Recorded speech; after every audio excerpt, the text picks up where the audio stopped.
បាទជំរាបសួរបងប្អូនអ៊ំពូមីងទាំងអស់គ្នាខ្ញុំបាទប៊ុនថាថ្ងៃនេះខ្ញុំមកចែករំលែកបងប្អូនពីចំណេះដឹងការផលិតជីកំប៉ុស្តទឹកមួយប្រភេទដែលយើងផលិតចេញពីសម្បកពងមាន់ហើយជីកំប៉ុស្តទឹកនេះគឺមានគុណភាពខ្ពស់ទៅលើដំណាំគ្រប់ប្រភេទតែម្ដងដូច្នេះបងប្អូនមកតាមដានលំអិតតាំងពីការចាប់ផ្ដើមផលិតរហូត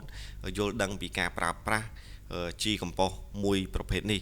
ហើយសម្រាប់បងប្អូនមិនថាបុរសឬស្ត្រីឬបងប្អូនមេផ្ទះគឺអាចផលិតបានដូចគ្នា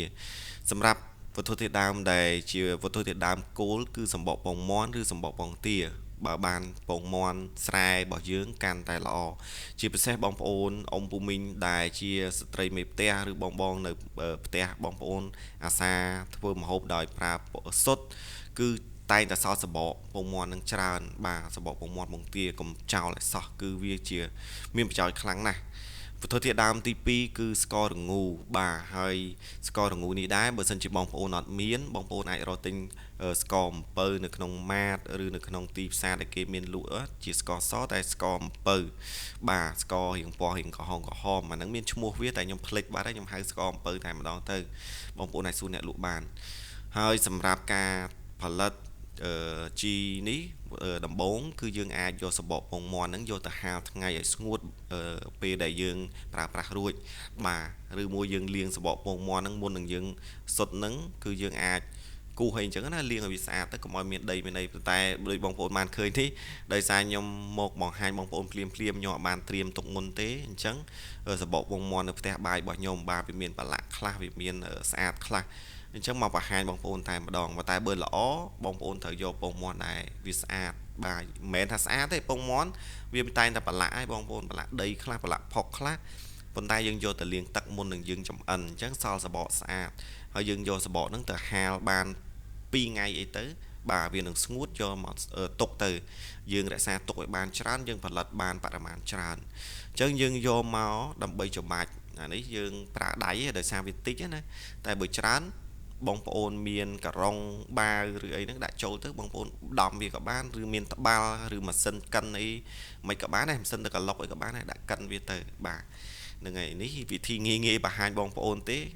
ដោយសារវាតិចអញ្ចឹងខ្ញុំធ្វើបរិមាណតិចនេះដើម្បីចែកម្លែកទៅដល់អ៊ំពូមីងបងប្អូនគាត់ចង់សាកល្បងបាទសាកល្បងទៅ1លីត្រកន្លះ2ដបអីទៅបាទអញ្ចឹងវាថាបាន3លីត្រដែរបាទអញ្ចឹងយើងប្រើប្រាស់បានច្រើនដែរបើសិនជាដំណាំគាត់តិចតួចយើងប្រើបានយូរថ្ងៃបាទហើយយើងយកមកបុកវាហើយសម្រាប់បងប្អូនអ៊ំពូមីងដែលអត់សូវមានពេលវេលាក្នុងការផលិតគីឡូថារវល់ខ្លាំងអីអញ្ចឹងទៅហើយបងប្អូនចង់ទិញជីកំប៉ុស្តទឹកផ្សេងបងប្អូនអាចតំណតាមលេខទូរស័ព្ទខ្ញុំបាន0968573265ហ្នឹងហើយអញ្ចឹងបងប្អូនអាចតំណមកសួរនាំបានមួយទៀតបងប្អូនអាចចង់សួរនាំឆ្ងល់បច្ចេកទេសអីផ្សេងបងប្អូនអាចតំណមកផ្ទាល់ដោយសារបងប្អូនខ្លះគាត់ខមមិនសួរនាំនៅក្នុងเพจខ្ញុំអត់បានក្នុងការឆ្លើយតបពេលខ្លះបាទហើយតាមឆាតអីជាដើមអញ្ចឹងនេះគឺជាការអនុវត្តផ្ទាល់ដើម្បីបង្ហាញអ៊ំពូមីងបាទអញ្ចឹងយើងយកដងកបិតបាទយកមកបុកវាឲ្យរាងម៉ត់បន្តិចរាងល្អិតតូចដើម្បីងាយស្រួលយើងច្រកវាឬដាក់វាចូលទៅក្នុងដបទឹករបស់យើងហើយសម្រាប់បរិមាណបងប្អូនបើគាត់សួរថាបរិមាណដាក់ប៉ុណ្ណាបើសម្រាប់ខ្ញុំឆ្លើយនៅក្នុងរូបមន្តនេះយើងអាចប្រើ5សបកពងមាន់ទឹក1លីត្រកន្លះទៅ2លីត្របាទអញ្ចឹងបងប្អូនធ្វើច្រើនបើមានសបកពងមាន់ច្រើនបងប្អូនផ្អាប់ទុកហើយធ្វើចាំខ្ញុំបង្ហាញឲ្យដឹងថារបៀបធ្វើមិនហើយបងប្អូនអាចធ្វើទុកដបធំឬធុងធំបានគឺជំនួយទៅលើដំណាំស្លឹកដំណាំផ្លែដំណាំយកផ្កាអីជាដើមដំណាំយកផ្កាមានន័យថាការដាំផ្កានឹងឯងហើយដំណាំដែលទៅតែរៀបនឹងចេញផ្កាហើយបរិមាណដែលយើងផលិតនេះគឺយើងប្រើស្កររងូ1ស្លាបព្រាបាទ1ស្លាបព្រាទេ1ស្លាបព្រាបាយព្រាខ្លីយើងហ្នឹងទឹក1លីត្រកន្លះទៅ2លីត្រនឹងឯងបាទហើយបន្ទាប់ពីហ្នឹងគឺហេតុអីបានខ្ញុំធ្វើ2ដបដោយសារ2ដបនេះខ្ញុំនឹងធ្វើរូបមន្ត2ដើម្បីបង្ហាញបងប្អូនប៉ុន្តែលទ្ធផលវាចេញមកតែមួយមានន័យថាគុណភាពវាដូចគ្នាគ្រាន់តែយើងចង់ប្រៀបធៀបថាមួយណាជាជំរើសរបស់បងប្អូនអាចធ្វើបានដូចគ្នាអញ្ចឹងណាបាទអញ្ចឹងយើងច្រក2ដបនេះហើយយើងចាប់ផ្ដើម ដាក់សម្បកពងមាន់ដែលយើងបានកិនឬបុកមិញហ្នឹងយើងចាប់ដើមច្រកចូលទៅបាទអញ្ចឹងសម្បកពងមាន់មិញយើងចែកវាជាពីរទៅពេលយើងបុកហើយនឹងហើយអញ្ចឹងបងប្អូនប្រកាសជាសួរថាមានຂະຫນាតណារង្វាស់ណាឲ្យវាក្រិតក្រមហ្មងបើសម្រាប់ខ្ញុំឆ្លើយដែលងាយការផលិតជីកំប៉ុស្តបែបធម្មជាតិនេះវាអត់មានຂະຫນាតឲ្យត្រូវក្រិតក្រមបង្ហាញបងប្អូនតែម្ដងទេយើងអាចដាក់លំអៀងឬខ្វះតិចតួចឬលើសច្រើនឬលើសតិចតួចក៏អត់ជាបញ្ហាដែរសំខាន់យើងមានវត្ថុធាតុដើមហ្នឹងយកមកផលិតបងប្អូនខ្លះគាត់សួរខ្ញុំទៅលើការស្កររងូនឹងទិញណាបងប្អូនអាច search នៅក្នុង Facebook បានហ្នឹងហើយមាន page ផ្សេងគាត់ទិញបងប្អូនអាចតំណសួរនាំគាត់សម្រាប់ខ្ញុំអត់មានស្កររងូនេះលក់ទេខ្ញុំទិញមកពីចិត្តខាងយើងដែរទេហើយសម្រាប់យកមកប្រើប្រាស់ផលិតខ្លួនឯងប៉ុន្តែបើបងប្អូនចង់ទិញជីកំប៉ុស្តទឹកអត់មានពេលផលិតអីបងប្អូនអាចតំណមកខ្ញុំបានបាទអញ្ចឹងយើងដាក់ហើយបន្ទាប់ពីហ្នឹងយើងចាប់ផ្ដើមកឡុកទៅកឡុកឲ្យវា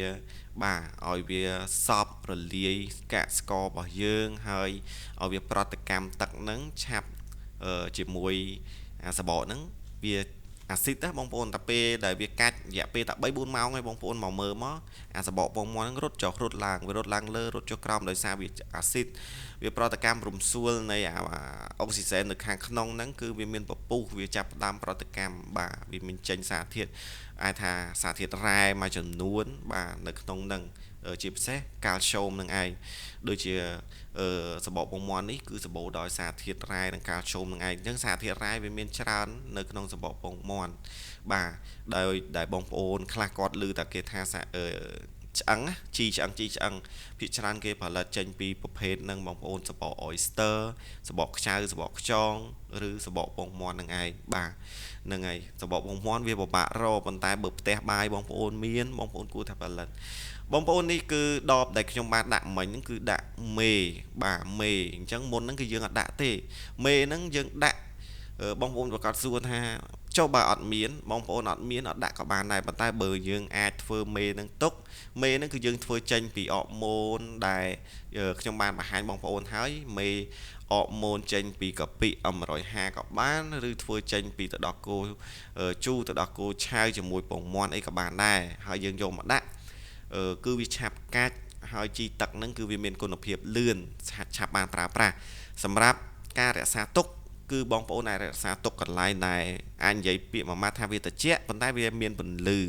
មិនមែនមលុបពេកល្ងឹតពេកបាទអញ្ចឹងនេះបងប្អូនឃើញគឺរយៈពេលត្រឹមតែ3ថ្ងៃទេយើងអាចយកមកប្រើប្រាស់ហើយរយៈពេល3ថ្ងៃក្នុងចន្លោះថ្ងៃទី2វានឹងមានហ្គាសរៀងខ្លាំងបងប្អូនអាចមកបើកកម្របវាឲ្យមានអុកស៊ីហ្សែនចូលហើយយើងបិទវិញហើយយើងអាចរៀងក្លុកវាបន្តិចអីចឹងទៅបាទហើយនេះដោយបងប្អូនបានឃើញរំសួលវាហ្នឹងគឺនៅមានន័យថាអាស៊ីតហ្នឹងគឺនៅប្រតិកម្មនៅឡើយទេអញ្ចឹង3ថ្ងៃនេះយើងអាចយកមកប្រើប្រាស់បានប៉ុន្តែសួរថាជីនេះគឺបើដល់ខួបវាល្អតែម្ដងមួយសប្តាហ៍ទៅបងប្អូនអាចចាំប្រើប្រាស់ប៉ុន្តែ3ថ្ងៃហ្នឹងគឺប្រើប្រាស់បានហើយ3ថ្ងៃហ្នឹងអាហ្នឹងសម្រាប់ខ្ញុំប្រើប្រាស់ខ្លួនឯងដែរគុណភាពវាលើសពីអ្វីដែលយើងរំពឹងទុកគឺការប្រើប្រាស់ជីកំប៉ុស្តធម្មជាតិបងប្អូនប្រកាសជាដឹងហើយវាមិនមែនជាជីគីមីដាក់ភ្លាម3 4ថ្ងៃឬមួយអាទិត្យក្រោយឃើញលទ្ធផលទេប៉ុន្តែជីកំប៉ុស្តទឹកធម្មជាតិនីមួយៗដែលខ្ញុំបានបង្ហាញគឺវាប្រើរយៈពេលប៉ុន្តែដំណាំរបស់យើងគឺវាបានល្អហើយគឺមិនងាយមានបញ្ហាក្រិនឬមានបញ្ហាដោយថាដីខូចគុណភាពគឺយើងអាចប្រើប្រាស់បានហើយនេះគឺកំប៉ុងទាំងពីរនេះគឺដបទាំងពីរនេះគឺពណ៌ហើយនឹងគុណភាពវាដូចគ្នាអញ្ចឹងសម្រាប់បងប្អូនអ៊ំពូមីងគាត់សួរថាបើសិនជាអត់មានវត្ថុធាតុដើមហ្នឹងក៏ខ្ញុំបបាក់បង្ហាញដើម្បីចែកម្លែកបងប្អូននេះគឺរូបមន្តមួយគឺវាមានរូបមន្តរបស់វាអញ្ចឹងបើបងប្អូនថាអត់មានស្កររងូអត់មានមេដាក់បានអត់វាដាក់បានអត់បញ្ហាទេប៉ុន្តែវាទៅចេញជារូបមន្តផ្សេងទៀតឬគុណភាពវាផ្សេងទៀតអញ្ចឹងទៅបាទហ្នឹងហើយអ្វីដែលសំខាន់គឺសបកពងមាន់នៅផ្ទះបាយបងប្អូនមានច្រើនបងប្អូនអាចយកមកធ្វើបានហើយសម្រាប់បងប្អូនដែលមានចម្ងល់ខ្លាំងបងប្អូនអាចតំណតាមលេខទូរស័ព្ទសួរនាំខ្ញុំបានបាទហើយនេះគឺសម្រាប់ការប្រើប្រាស់សម្រាប់ការប្រើប្រាស់រយៈពេល3ថ្ងៃយើងអាចយកមកប្រើប្រាស់បានទឹក10លីត្រទៅ15លីត្រយើងលាយមួយស្លាបព្រា យើងស្រោចទៅលើដំណាំយកស្លឹកដំណាំយកផ្កាអីហ្នឹងបាទដំណាំយកផ្លែបានបរិមាណក្នុងប៉ុណ្ណឹងដូចគ្នាយើងអាចស្រោចទៅគល់ក៏បានស្រោចទៅលើស្លឹកទៅលើដើមក៏បានដូចថាយើងដាំស្ពៃដាំអីយើងស្រោចទៅលើស្លឹកឯធម្មតាបាទតែបើពេញប៉ោះម្ទេសអីហ្នឹងគឺយើងអាចប្រើការបាញ់ឬការស្រោចក៏បានដែរស្រោចទាំងគល់បាញ់ទាំងផ្លែអីហ្នឹងម្ទេសពេញប៉ោះដាំដែលច្រើនតែយើងកើតជំងឺដោយសារវាខ្វះសារធាតុកាល់ស្យូមសារធាតុរ៉ែឬសារធាតុចិញ្ចឹមរបស់វាដើម្បីដំណាំនោះលូតលាស់បានល្អបាទអញ្ចឹងគឺយើងអាចធ្វើជីនេះគឺវាមានគុណភាពខ្លាំងអញ្ចឹងសបកពងមាន់ឬពងទាបងប្អូនជាពិសេសអ្នកចិញ្ចឹមមាន់ចិញ្ចឹមអីគាត់ញាស់ពងមាន់ឲ្យសល់សបកច្រើនណាពេលខ្លះគាត់យកទៅបោះចោលដោយអត់ដឹងថាហ្នឹងជីដែលមានតម្លៃថ្លៃទេបើគេផលិតជីឲ្យយើងជួនកាលរូបមន្តហ្នឹងក្រុមហ៊ុនខ្លះយកមកផលិតជីឲ្យយើងប្រើប្រាស់ហើយគឺមានតម្លៃថ្លៃតាមពិតគឺរបស់ដែលយើងអាចមាននៅផ្ទះរបស់យើងនៅកសិដ្ឋានរបស់យើងអាចផលិតបានដែរសោះបាទអញ្ចឹងនេះគឺខ្ញុំសូមបីតែដំណាំមើមមិនថាការ៉ុតឆៃថាវអីក៏យើងអាចស្រោចបានដែរបាទអញ្ចឹងដីនោះវាធូរល្អដីនោះជីវជាតិបានល្អជីសារធាតុរ៉ែបានគ្រប់គ្រាន់ដំណាំយើងលូតលាស់បានល្អនេះគឺជាដំណាំពេញប៉ោះទៅតែដោយសារខ្ញុំអាសាបាញ់វាគឺវាចេញផ្កាបានច្រើនកាន់ក្តឹបក៏បានច្រើនផ្លែក៏មានសុខភាពល្អស្លឹករបស់វាក៏អត់សូវមានជំងឺអញ្ចឹងដំណាំនោះលូតលាស់បានល្អអញ្ចឹងនេះគឺជារូបមន្តមួយទៀតដើម្បីចែករំលែកទៅដល់បងប្អូនអ៊ំពូមីងស្រឡាញ់ការដាំដុះចង់ផលិតជីកំប៉ុស្តទឹកមានជីកំប៉ុស្តទឹកដោយខ្លួនឯងហើយសម្រាប់បងប្អូនដែលមិនមានពេលឬមិនចង់ផលិតអីដោយថារវល់អីខ្លាំងចង់ទិញស្រាប់បងប្អូនអាចតំណតំណងមកតាមលេខទូរស័ព្ទដែលខ្ញុំបានបង្ហាញខាងដើមអញ្ចឹងអាចតំណតំណងមកខ្ញុំបាននឹងអាចរត់ទិញបានខ្ញុំមានចែកជូនបងប្អូនប៉ុន្តែខ្ញុំមិនមែនជាអ្នកអាជីវកម្មផលិតជីលក់ហ្មងទេប៉ុន្តែដោយសារខ្ញុំផលិតខ្ញុំអ្នកដាំអ្នកដុះដូចគ្នានឹងឲ្យខ្ញុំលក់ជូនបងប្អូនបាទចំណេញតិចតួចដើម្បីធ្វើការងារនេះបន្តដូចគ្នាទេដើម្បីឲ្យបងប្អូនថាអូគុណភាពនឹងវាល្អបងប្អូនអាចប្រើប្រាស់តទៀតឬផលិតបានខ្លួនឯងហើយបងប្អូនឃើញហើយដំណាំខ្ញុំមួយគឺយើងផ្ដោតទៅលើជីធម្មជាតិហើយគឺវាសុខភាពវាល្អមិនថាដំណាំយកផ្លែដូចដំណាំនេះគឺស្ពៃបូកូស្ពៃក្តោបអីហ្នឹងគឺយើងសិតតែប្រើប្រាស់ហើយយើងផលិតយើងមាន3 4មុខបងប្អូនដូចខ្ញុំបានបង្ហាញខ្ញុំមិនបានលាក់បាំងនៅចំណេះដឹងរបស់ខ្ញុំទេគឺខ្ញុំចែកម្លែកបងប្អូនអស់ហើយបងប្អូនអាចផលិតខ្លួនឯងក៏បានបងប្អូនអាចរកទិញពីខាងខ្ញុំក៏បានដូច្នេះបើសិនជាបងប្អូនតាមដានវីដេអូនេះហើយបងប្អូនគិតថាវីដេអូនេះមានប្រយោជន៍បងប្អូនកុំភ្លេចជួយចែករំលែកបន្តហើយកុំភ្លេចតាមដានហើយលើកទឹកចិត្តវីដេអូម្នាក់មួយដើម្បីចែកម្លែកវីដេអូនេះផងបាទនឹងអញ្ចឹងខ្ញុំបាទប៊ុនថាជម្រាបលាបងប្អូនចាំទស្សនានិងតាមដានវីដេអូក្រោយៗទៀតអរគុណ